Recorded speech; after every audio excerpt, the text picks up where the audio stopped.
And the Japanese were producing cars that were extremely reliable, and a little cheaper to top it off. And then you had Hyundai come in with even cheaper cars out of Korea that turned out to be extremely reliable. And then Kia came out after that. Well, but I have to tell you, if it wasn't for the bailout of the auto industry, America would have no auto industry right now. Well, Ford was the only one who didn't take any money.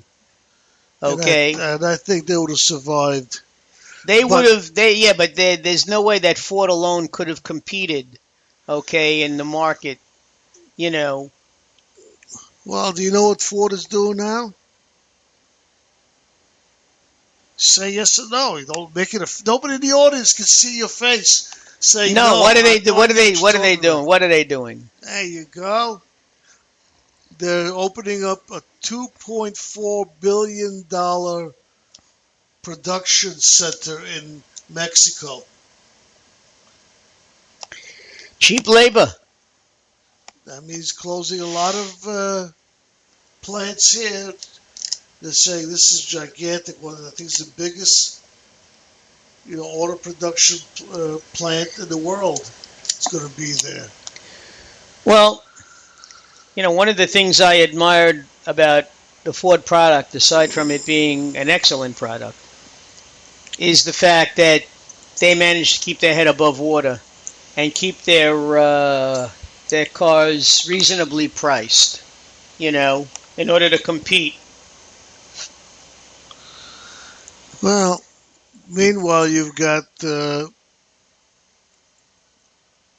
to be a lot of jobs lost. And locally, there's going to be about 4,000 jobs lost in Long Island. You know why? No. Oh, okay. They're closing all the wall bounds at Pathmarks in Long Island because the mother company, AEP, declared bankruptcy.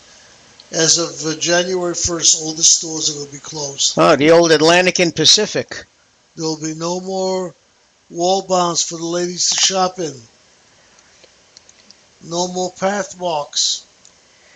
Well, that's simply going to make it very crowded for some of the Stop and Shop. Let me tell you, you got to go either early in the morning or late at night to do your shopping. They think that the Stop and Shop will buy some of the stores, and maybe some independents will buy some of the stores.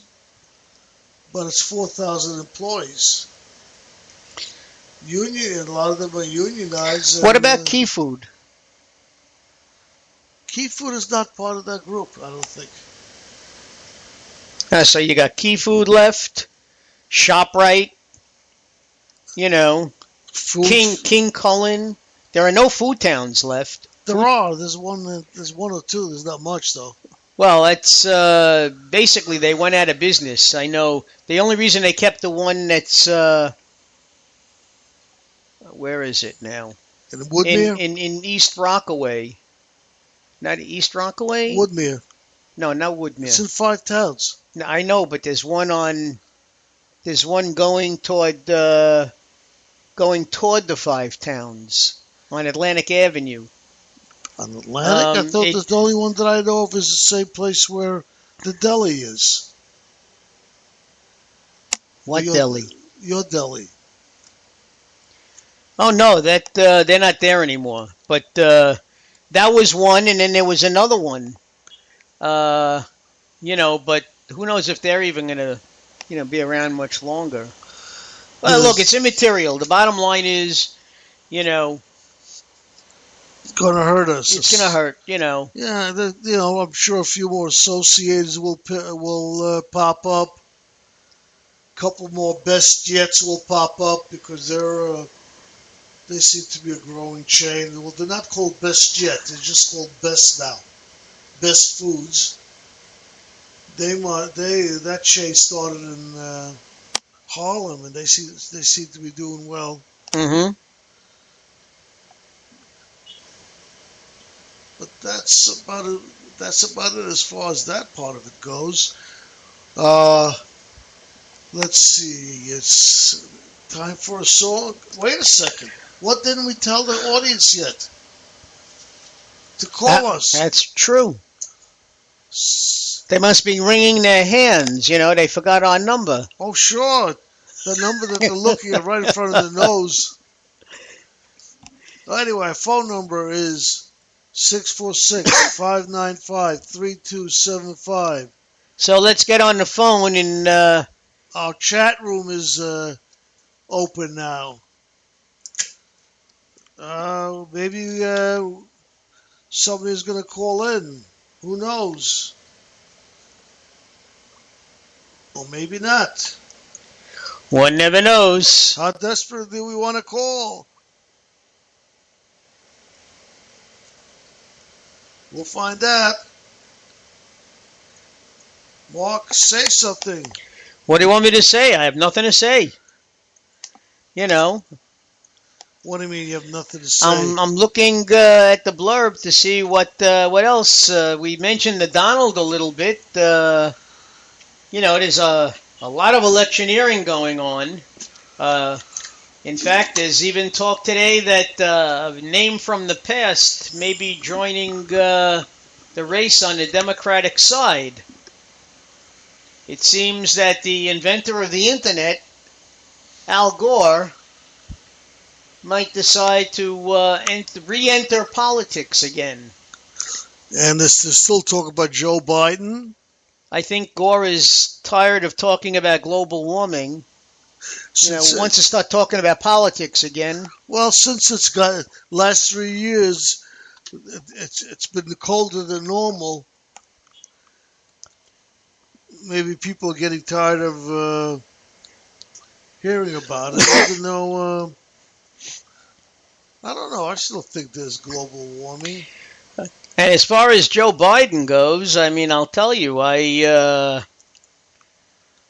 it's a tough decision for him because he's still very much has the passing of his son Beau on his mind, and well, Beau wanted him to run. Beau wanted him to run, but they said today that if he waits a few more months, it might be difficult for him to do catch up. To a certain point, because he's got to be able to raise money. Money is very important. Yeah, they said not everybody's like Trump. They said he's on vacation this week, but they're really talking about the possibilities of what he's going to do. That's what his meeting. That's what his actual vacation is about. Talking to his family and deciding for himself what he wants to do.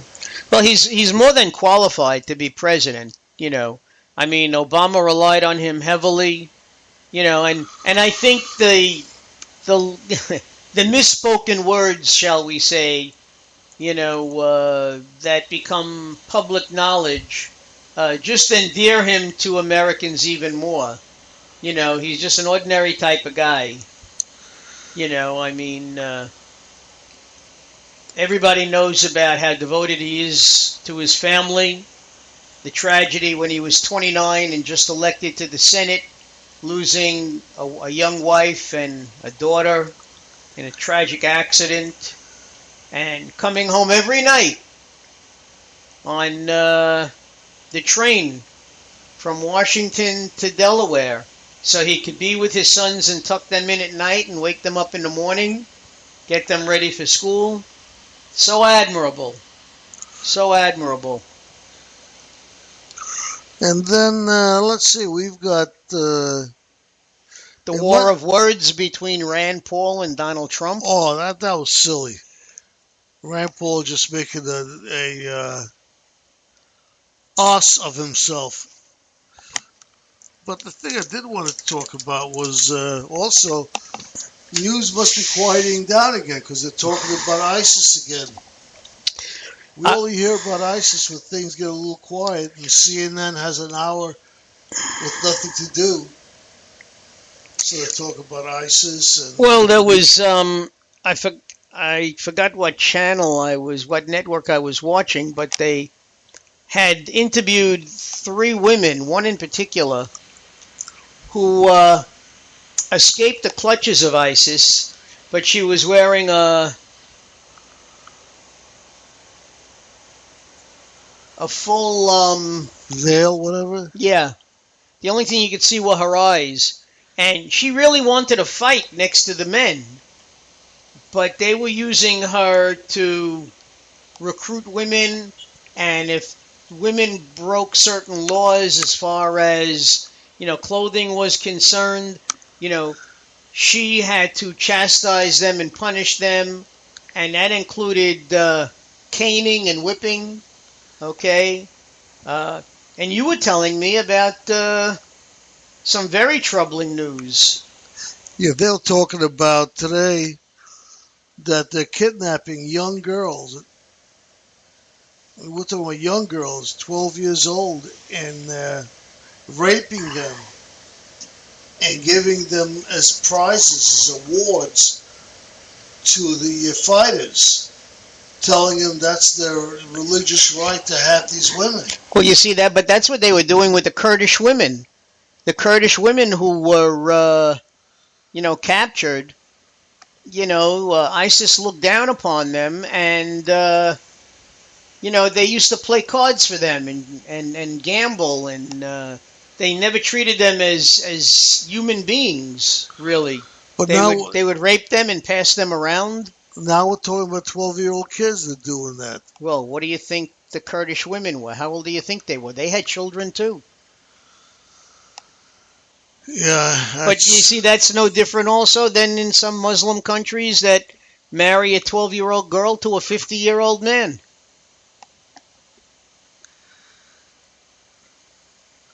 Well, they also, what countries is that? Do you have any idea? Because I don't. I mean, I know it's happening. I don't know where, though. It happens in Somalia. It happens in Yemen. I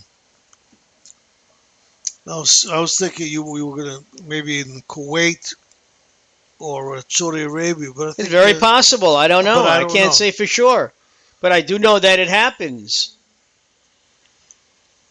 Well, there's a thriving slave trade in the world anyway. Slavery has not ended. It's just gone underground more. There's slavery in the United States. There's. Well, you have the illegal traffickers who charge ridiculous sums of money to get these women, primarily women, into the country. And then when the women get here, they're told that they have to work off their payment. And working off their payment means being paid escorts and being prostitutes and, against their will. Yeah. Well, and they had already paid once. Right. And again, once they don't need them, then they're not useful. Then they probably may let them go or kill them. I have no idea.